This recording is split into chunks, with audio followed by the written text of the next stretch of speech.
all for coming this afternoon, as well as for your ability to become quiet very quickly. We're really excited that you're getting to know one another, and hopefully that sense of community will continue to build. So before class starts, I really enjoy hearing all of the conversations that are going on. And when class starts, I do appreciate the ability to quiet down right away. I want to make an announcement about an event that we're hosting on the 29th of September, which is a Thursday. It starts at 6:30 p.m. in this room. You'll continually get information from us about this event. It has to do with the students who are returning from study abroad coming and sharing their experiences with you, particularly first and second year students, so that you can begin to think about this as an option. And as I said, you'll be getting a little bit more information about this, but I thought, since you're thinking about your plans and how to work with your time management, different schedules that you're managing, that you would want to have this sooner rather than later. So today starts the first of several speakers in Unit 1, and I'm going to introduce Professor Amy T. Keener, who is a registered interior designer and associate at Gensler. Gensler is a global architecture design and planning firm that's recognized as a world leader in collaborative design. So Professor Keener graduated from Kansas State University and has gone on to specialize in furniture and product design. Amy's 15-year professional career is a mix of commercial interior projects for energy companies and professional service firms.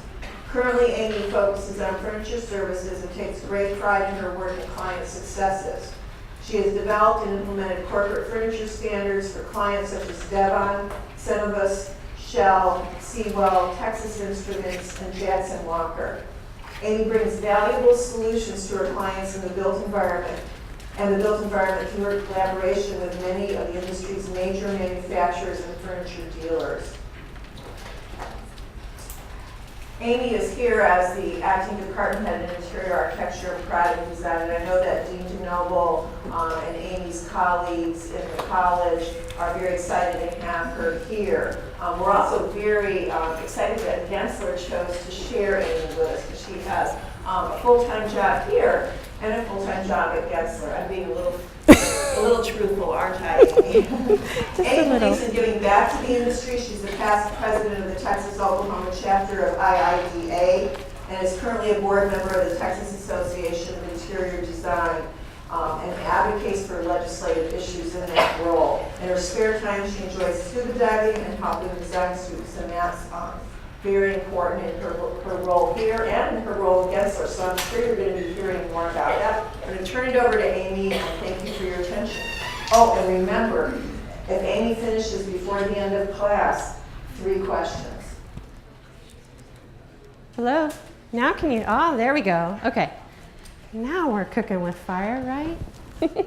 I do like that, Lynn, that was a very nice introduction. Thank you. And I like that she did mention that she appreciates the conversations that you all are having amongst yourself, because, yeah, take it from me, I've been in your shoes, and you're going to be experiencing a lot from each other over the next 4 or 5 years. So we do appreciate the building those relationships now. Trust me. So you may be asking, what is interior architecture, product design, right? Because it's not a very common profession that's out there. Believe me, when I decided to come to K-State and choose interior architecture as my major, my parents were like, what the heck? What does that do? Because not very many people know about it. So I'm thrilled to be here today to share with you more about IAPD. And it's basically 3 primary main focus areas: product design, furniture design, and interior architecture. And together, those all form our collaboration of study, interior architecture, product design. And so think of it as like one big, IAPD is like one big umbrella also. And the main parts of the umbrella are product design, interior architecture, and furniture design. So before I get into IAPD program, I thought it'd be good to share with you a little bit about my journey and as a design professional. And I started out here at K-State, but one of, I think, the most important events that shaped my interest in the profession was when I had a chance to go to Trier, Germany to study abroad. And this photo was actually just minutes before we got on the airplane in Chicago to go over to Germany. And that's with my fellow IAPD students, Jill, Molly, and Adam, who I still keep in touch with today. And I've grown to really appreciate them so much more, even when we were overseas in Germany together. And to be honest with you, in your classes, there's also going to be a few people that you might not really like to work with or might not like to get along with. But stick it out, work together, and trust me, you will find common ground with them. And especially if you go with them on field trips or to other cities within the US or study abroad with them overseas, because when you take people out of their normal environment here at K-State and they go somewhere else, you may find actually that you enjoy being around them in a different environment. So keep that in mind. So then after K-State, my first job was at the ballpark in Arlington. And what was interesting about that experience is there is a architecture and design firm called Sterling Barnett Little. Their offices are in center field at the ballpark in Arlington. And so every day I got to go to work and drive to work and go into the front door, and it was a major league ballpark, and the architecture firm focused on healthcare design. So that really also helped shape me, and it was a very small firm. There was only about 30 people there, so you had to learn how to do all sorts of things because it's small. And probably another thing that shaped me was a number of good mentors that I gained over the years. And when I actually was still here at K-State, I built a relationship with a colleague who actually worked at Gensler at the time in Dallas, Rhonda, who's I'm pictured with there. And over the years, we got to know each other better and became better friends. And one day she said to me, "Amy, I think the Rangers might end up going to the World Series. Would you mind filling out this online opportunity to get into a lottery to buy tickets?" Because I didn't really know much about baseball. And I was like, okay, but if Rhonda says something might happen, I'm like, I'm going to do it. So sure enough, we won a lottery opportunity and got a chance to go to a World Series baseball game. So it was very interesting.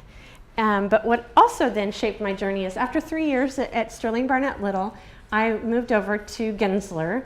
And how many people in this room have ever heard of Gensler? Okay, good, a few, that's nice. So we're a worldwide architecture design firm started by Art Gensler, who's the man pictured in the photo. And he came back to our office last year, because we have over 40 offices around the world. So Art comes to our office every couple years, sometimes more often, sometimes less often. But what was nice about that day at the office is he took the opportunity to sign his, any of us in the staff that wanted to get our book signed by him. Because earlier last year, earlier last year, he issued he released a book talking about his 50 years developing a world-class design firm. And I encourage you to reach out and look at that book. It's an easy read. And I was just up at Weigel Library today, and Maxine has it on a display shelf. So it's a small red book. So look out for it, and you'll learn more about Art Gensler and how he developed Gensler, which has become a great worldwide design firm. And it's especially good because his whole concept behind starting Gensler was he wanted a place where design professionals could go and spend their careers. So it's an employee-owned firm, so it's very focused on employees, and we have a huge breadth of a variety of different clients and a variety of experience and thought leaders in the industry. So it makes it a really great place to work too, every day. So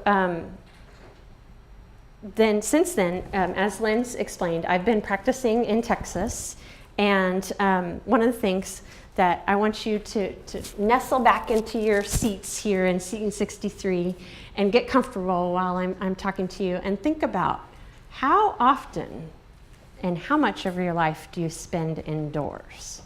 So this is a photo of me. One day I was telling my brother, hey, I'm going to the job site today, and he didn't believe me that I had a hard hat. So I snapped this quick photo of myself to prove to my brother, yeah, I wear a hard hat. Of course, you have to on a job site, lots of times. And this was a really phenomenal project I got an opportunity to work on in Oklahoma City for Devon Energy, their headquarters, and it was a Picard Shilton building.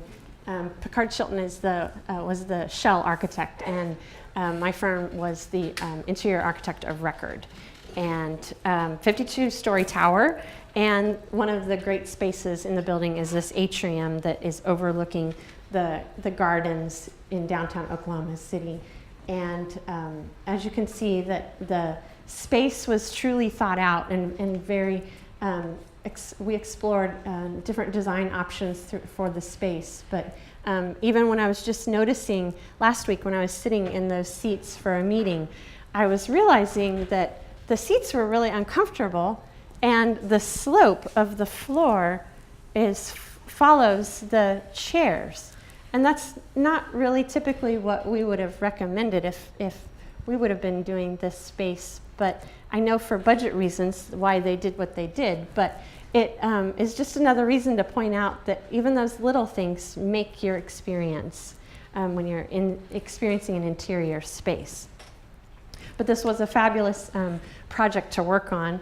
And Devon really wanted to make their office spaces appealing for the talent and top talent in today. So pretty much the whole building is perimeter offices. So that means most, probably 80% of the building is private offices, and the staff has a really dynamic view of Oklahoma and beyond, because when you're 50 stories up, you can see even beyond, the city of Oklahoma and out into the plains of Oklahoma. So it's a really gorgeous scenery.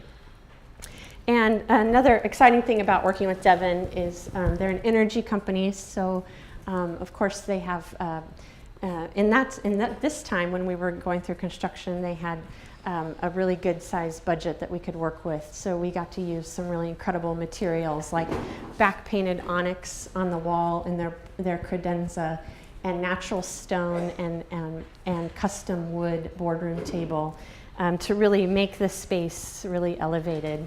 And then, of course, being on the job site for many, many months, because it was, a very large scale project, I got a good chance to go to the top of the building, and that's where they have the window washing equipment.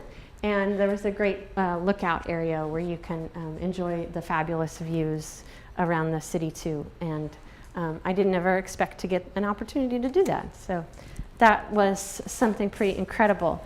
So before I go too much into telling you about my career and my history in the profession, I want to just take a few steps back and tell you about the history of the profession of interior architecture product design. So as you know, architects have been, designing buildings and spaces since like the dawn of time. It's one of the world's oldest professions. Architects have been making objects since the dawn of time, and pretty much anything that goes into those buildings. But the profession of interiors is not as well known and has not been recognized as many years. But officially in 1921, LCD Wolf was probably the most recognized first interior design professional. And then to give you some history about Kansas State, in 1964, the Department of Interior Architecture was first formed by Jack Durgan.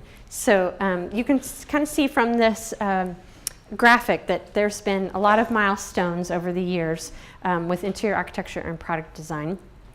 Everything from the Industrial Revolution to the arts and crafts movement, Art Deco movement, the Bauhaus movement, and forming of professional certifications in CIDQ and CETA, which I'll talk a little bit more about those as we go. NCIDQ is the National Council for Interiors Qualifications, and CETA is the Council for Interior Design Accreditation. So also going back in history, last week, how many participated in the photo out front of Seton Hall? That was a lot of fun, wasn't it? Well, this was my photo from my fifth year, my final year at K-State. It's pretty amazing how Bosco Plaza has changed, and the trees weren't planted just yet. So even back then, we were doing wacky things for that photo. So you may be asking, oh wait, before I go into that, sorry.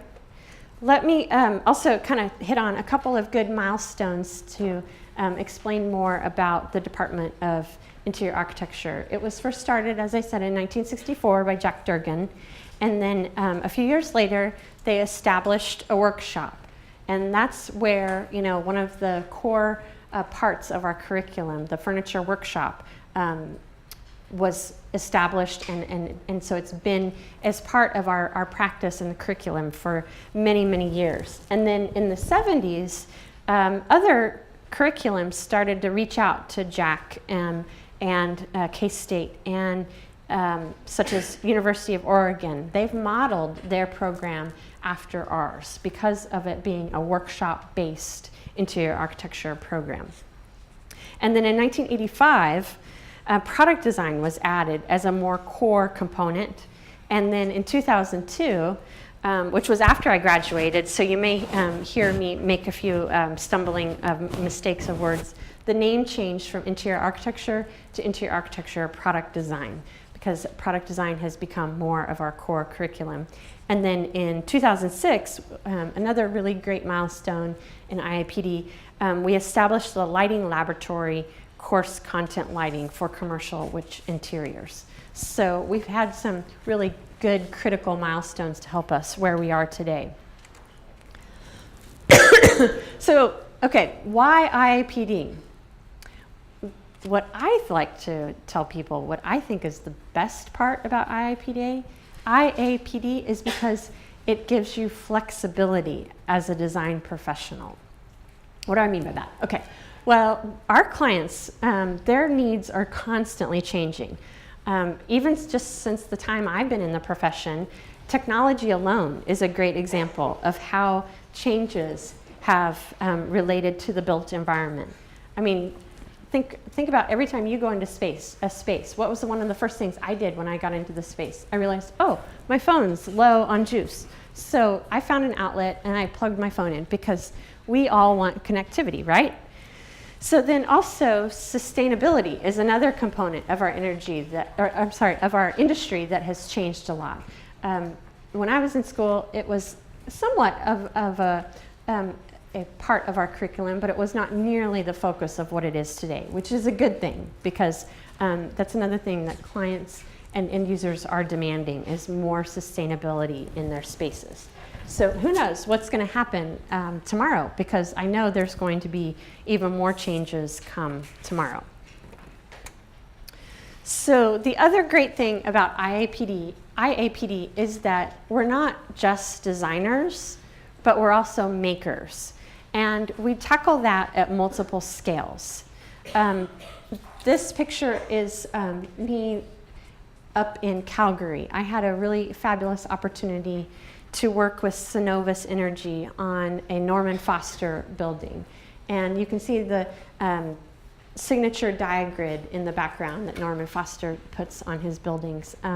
That's so the end users can really capitalize on the dynamic views. And this is a 57-story tower in Calgary, so the views of the mountains around Calgary are just really incredible. And my firm Gensler, we were the interior design architect for this building, and we worked with Norman Foster, who was the shell architect. This client really wanted to elevate the amenities of their space, and so on 3 floors throughout the building, spaced pretty equally, there are these 5-story atriums, which are called Sky Gardens. And they really wanted those to not just be like your typical staff cafeteria area.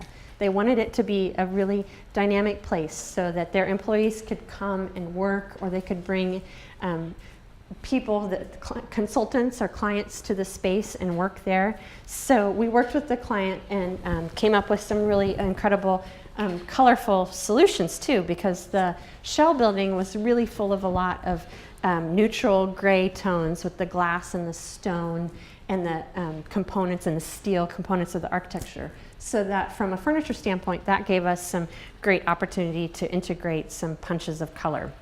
And then what I also like to point out is the different scales of design. We also worked with a local manufacturer to come up with a custom banquette for this area, and that's the just underneath the lamp, the high back banquettes that overlook the scenery of Calgary. And then we wanted to bring in some wood to warm it up, because we didn't want to just have a simple banquette. So we were limited on space too, so we needed to keep the back thin. And then we wanted to also integrate more vegetation, because initially during the design phase, when Norman Foster was designing the building, he had intended for the Sky Gardens to have full-size, real-life trees. But through the process of the project and the funding and just the logistics of the needs of full life-size trees, they realized that wasn't going to work really well. So the trees are actually fake beyond, but behind that custom banquette that we made is planters for real life plants to be there, to bring some of those components into the space to help make it more desirable for the end users. So you may have recalled at the beginning of the presentation, when I had my name up on the screen, I had a bunch of letters after that. Those are called appellations. And every one of those letters means something. And one of the first things I wanted to do after I graduated from K-State, from IAPD, I wanted to go out and get my license. And with the program and the degree here at Kansas State with an interior architecture product design degree, it is credited through CEDA, which is the Council for Interior Design Accreditation. We're really proud of that accreditation. We've been accredited by CEDAR for many, many years, and it's really incredible. And then also, more recently, we've become accredited by NASAD, the National Association of Schools in Art and Design, which is the accreditation board for product design. So because of that accreditation, I'm qualified to sit for what's called the NCIDQ exam, the National Council for Interior Design Qualification. They are the testing body that tests for interior design qualification. And because of that, because of the education at K-State, my examination with the NCIDQ, and my experience, because I had to get about 2 years experience out in the profession before I was qualified to take the NCIDQ in Texas. Because of that, that is what makes me, the three E's make me a licensed professional, which is great, has given me more opportunities and more credibility with clients and consultants too. So one thing to note is every state has different requirements. And so it's really important when you finish your studies here at K-State and you decide where you want to go and put down roots. You may want to put down roots in Kansas, and that's great. Or you may want to decide you want to move elsewhere. So it's important to look at what are the state regulations, because that's going to be dependent on what you can and can't do as far as licensing and what you can call yourself and how you can practice. So, but there's always, the state regulations are also always changing. So that's why what I tell you today may be different than what happens when you graduate down the road. So look into that and help that when you're determining what to do in the future. And today, there's many states that do have interior design legislation on the books. Unfortunately, Kansas is not one of them yet, but I have hope that Kansas will eventually. And like for instance, down in Texas, we were one of the first states to have interior design licensing and regulation. But again, that is always changing, so be sure to do your homework and investigate it once you get out into the profession. So then what's also great about the IAPD profession and track is that there's other exams and opportunities. LEED, which is the Leadership, Energy, and Efficiency Design.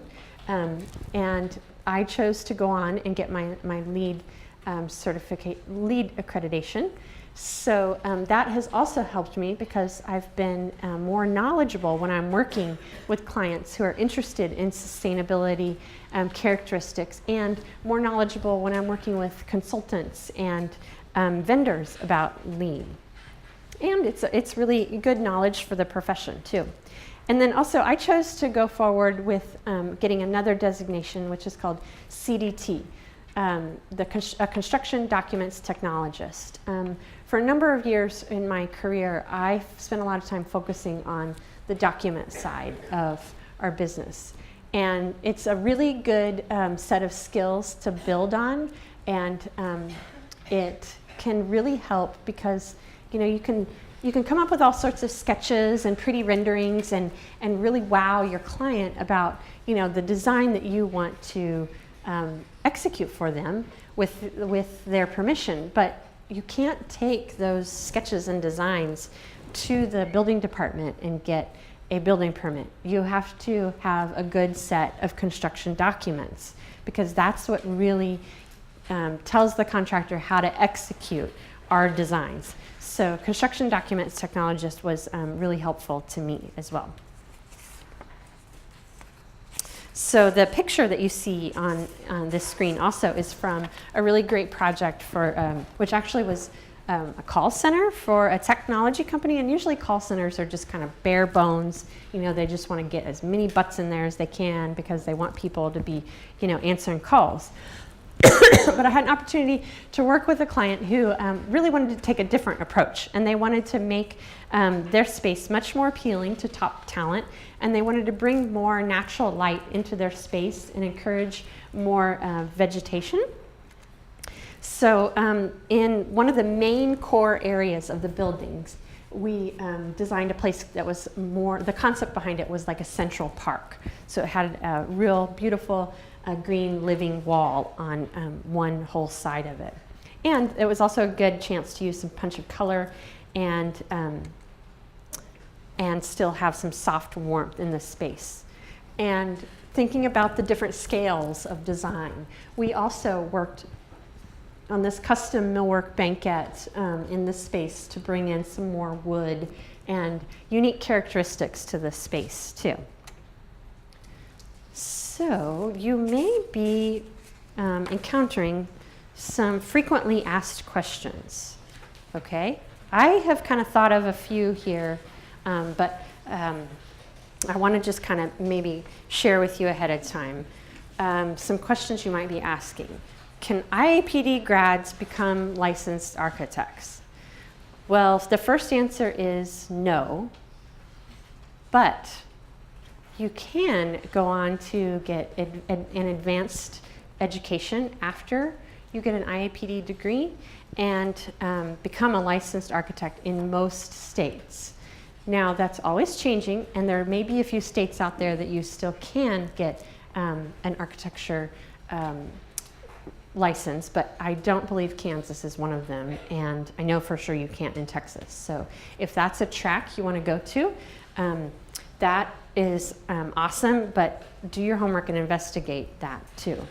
But another question you may be asking is, can IAPD grads become licensed interior architects? That answer is no, because technically right now, there's no governing body that identifies or regulates interior architecture or interior architects. So we may be there as a profession down the road, but I don't know that for a fact. So as of right now, there's no way to become a licensed interior architect. Can IAPD grads provide architectural services? No. Again, it depends on your state, but in most cases, you are not allowed to provide architectural services unless you really indeed are a licensed architect. You can, however, work on a team, and I do that a lot, working and collaborating with other design professionals and other licensed architects. So there's still opportunities out there. Can IAPD grads provide interior architectural services? Yes. It all depends on your scope of services and the contract that you're having with the client, as well as your authority having jurisdiction. So be watchful of that. So another question I get often is, can IAPD grads stamp and seal drawings and pull building permits? Yes. It depends on your state, though. In Texas, because I am a registered interior designer, I can. Because Texas is one of the few states, there's only a couple out there, that has a robust licensing and regulations that allow a registered interior designer to stamp and seal drawings and pull building permits for an interior scope of work. I want to be clear on that. I can never stamp architectural drawings, but I can stamp the interiors drawings. So another question you might be asking yourself is, can IAPD grads find a job after graduation? Yes, especially right now. We have a lot of talent, a need for a lot of talent out there. So it's a great time for graduation and to find a job. And what I've known, another question is, will IAPD grads get laid off if the economy takes a tumble? Well, nobody ever knows. Our profession, like most professions, is very dependent on the economy and how much building is actually going on in the economy. And unfortunately, over cyclical times, the economy tends to take a downturn, and that happens everywhere. But the good news that I have found is, because I'm in interiors, I feel like that has made me have more opportunities even when there's a downturn in the economy, because they may not be building full-size brand new buildings, but oftentimes clients are remodeling interiors when there's a downturn in the economy. So that has been helpful. And then finally, do IAPD grads do the same thing as seen on HGTV? Well, no, because most of those projects are a much shorter schedule. They have different budgets, and they're not usually in code-regulated spaces. They're usually, in places where they just need to get the shot, for the 30-minute episode, and then they're done with it. We tend to work on projects where clients want their spaces to be focused on the health, safety, welfare of the occupants, and need to be around more than just, for an hour or two episode. That the lifespan of our spaces has to be more sustainable. So thinking of what we do with the profession of interior architecture product design, if you think that's kind of like HGTV, then that's probably like what you think about The Bachelorette being a real life relationship. So just kind of think about that, okay? So, are there any other frequently asked questions I may have forgotten? Yes. So, what makes an interior architecture degree or a practicing interior architect? What makes that different from just an interior designer? That's a very good question. The interior design program is over, in the College of Human Ecology. I believe it's a 4-year program, bachelor program. The interior architecture product design program is a master's program. So it has different, the curriculum is different because, and I'm not really well versed with what the curriculum of interior design is over there. So I can't really speak very well to that. But the curriculum at IAPD is more focused on the 3 areas of focus: the furniture design aspect, product design aspect, and interior architecture aspect. And it tends to be more, in my opinion, the IA program tends to be more collaborative with the other departments and areas of focus here, architecture and landscape architecture. Would you agree? Yes. Lynn? Okay, good. Yes? Why can't you be licensed in architecture and interior architecture at the same time? Because there's no governing body that license interior architects.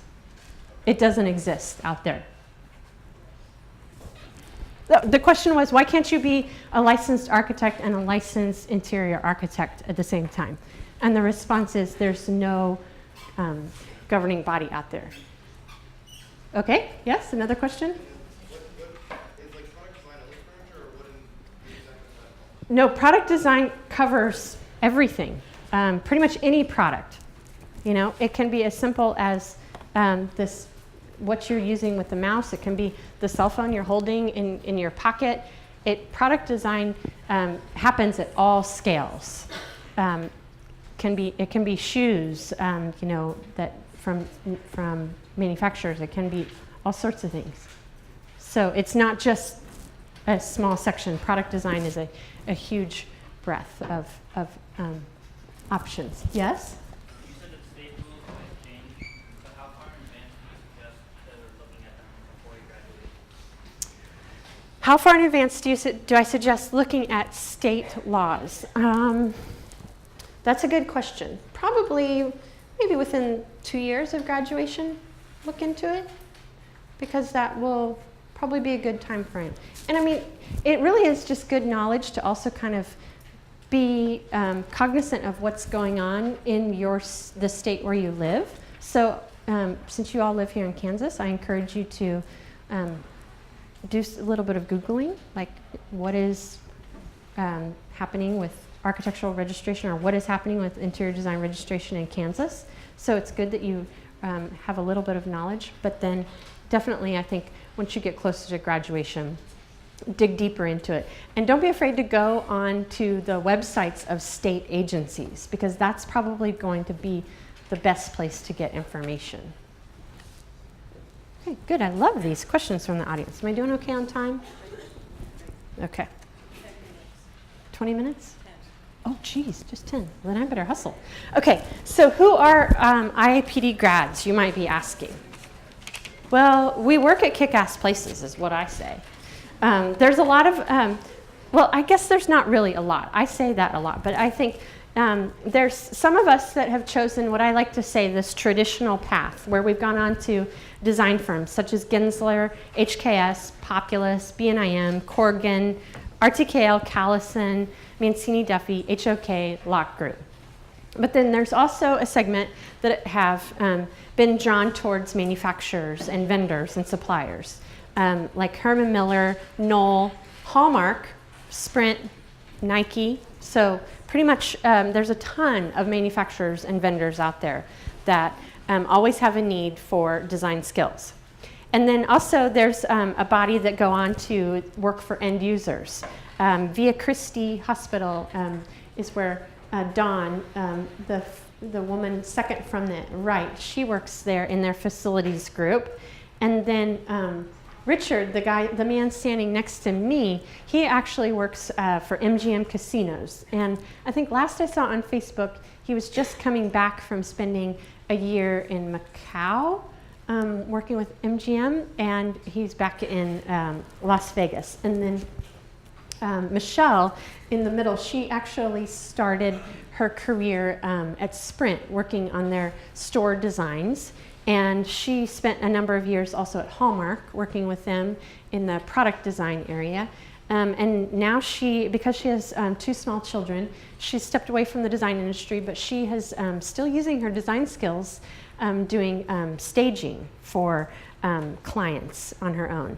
And then also, we've had a number of grads that go off and do what I like to call in the other category, like go off to work at Lucasfilms in the illustration department and go that route of film illustration.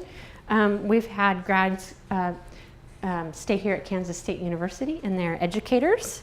And we've had grads start their own furniture and sustainability groups. Some have gone also into architectural photography and graphic design. And some also go into exhibit designers. Now that's just me jotting down actually on the plane ride here, jotting down the memory of people I know. But if I literally told you where all IAPD grads work, we could be here all day, because it's a huge list of a huge wide variety of companies. So the other thing I like to point out about our program and our profession is that we have a really great support network of mentors. And I find that throughout my career, it seems like there's been ebbs and flows and dips where there's been good days and bad days, but no matter what, I find that there's always someone I can go to and I can lean on to ask for help. Or there's always a random question from a client that I didn't expect to get. So I can find someone that has information about it. So it's really great. I also got a chance to work on another great technology company, which is confidential, not allowed to tell you the name. But you probably would recognize the name if you had a calculator here. Knowing that I'm from Texas, they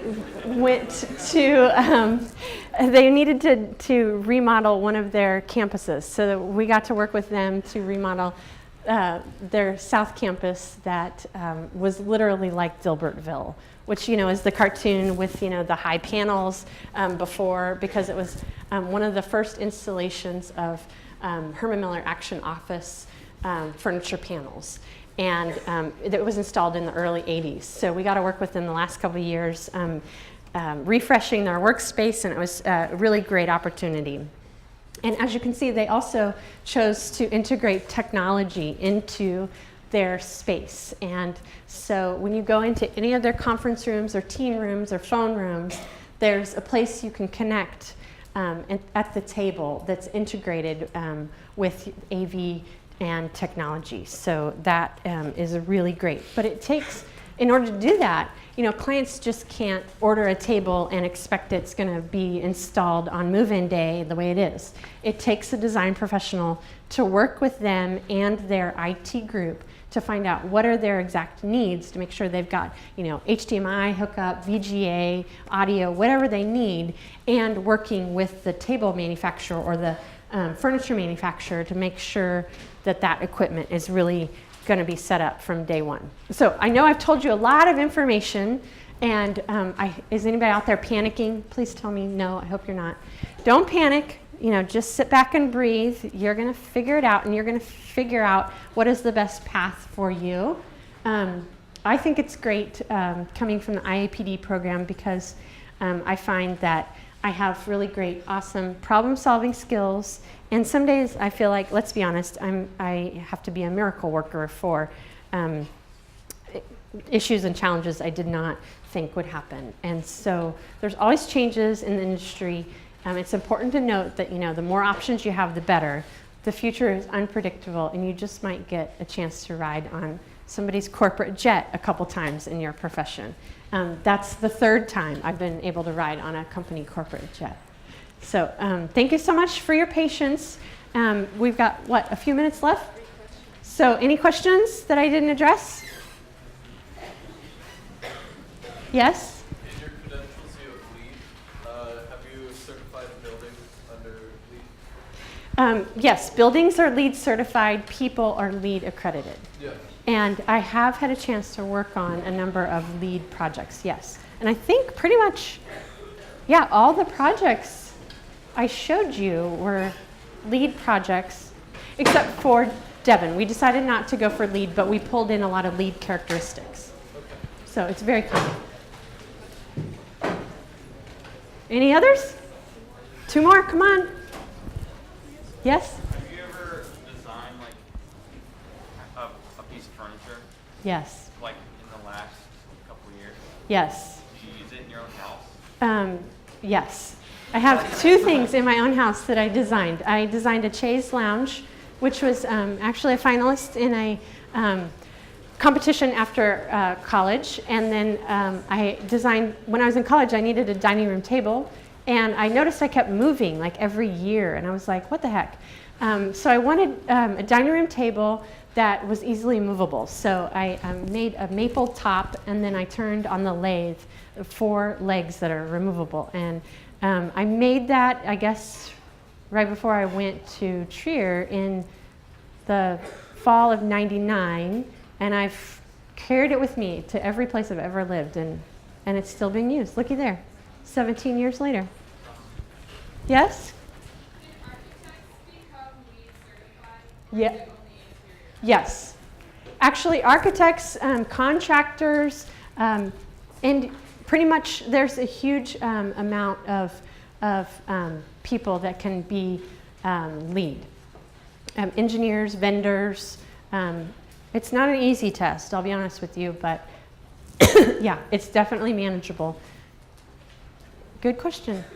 Well, thank you very much for your patience. I appreciated presenting to you all.